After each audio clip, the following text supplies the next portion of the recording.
Then I'm left with this closing question. I understand that the baby boomers, of which I'm part of that generation, that those who are just a tad older than me are now starting to retire.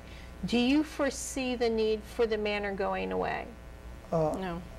No, positively not. I think possibly if it's the baby boomers' time to start looking at life as it's going to be, not as what it is.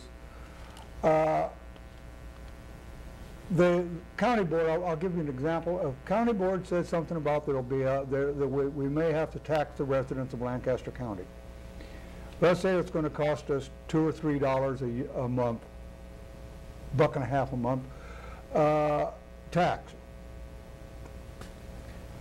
Has anyone ever sat down and thought about, let's say $2 a month, make the math easy, that's $24 a year. You would work from the time you're 21 until you're 65. You would have just about enough money to be in a private pay nursing home a month and a half. A month and a half. I think that's an interesting way of stating that. My math may be a little bit off, but I mean, what I'm saying is that there is no feasible way that by the time you hit 65, your parents are 85, or by the time you're 45 to 50, and you're thinking about retirement, and you're looking at your the amount of money you have, and especially if you're the spouse. Because when you hit this spend down, that spend down is totaled completely, split in half. The half goes to the person in the resident. That'll be a resident. So there is no feasible. I paid it for a year and a half. It didn't take long for everything we had, including my wife's retirement and Social Security, to go broke. And that is just a very, very sad thing. And then come up with the kind of money that they request to be paid.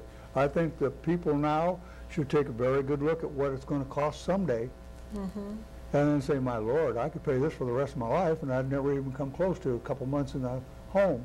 I think that's been overstretched by the commissioners. I don't think they're being truthful about some of the things. And I made a comment at one of our meetings that they can afford to build a new pen out here, and none of the residents out there pay anything to help the taxpayer. At least the persons that are on Medicare and Medicaid are paying a fair share, but why not? They've worked all their life for that money. Absolutely. They're going to get what they deserve, is at least a respectable, decent, clean home. Absolutely. That they worked all their life that they may have to end up in.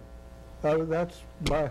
I want to thank you both for sharing your stories with us. I'm sure that our viewers want to know a way to get involved with this very important issue. You can email savethemanor@yahoo.com and leave a message, or you can get on Facebook, Save Lancaster Manor group page, and you can go and join in this effort to prevent the sale of Lancaster Manor. Let our community continue to have, as Gil and Barb have said, a safe, decent home for our elderly.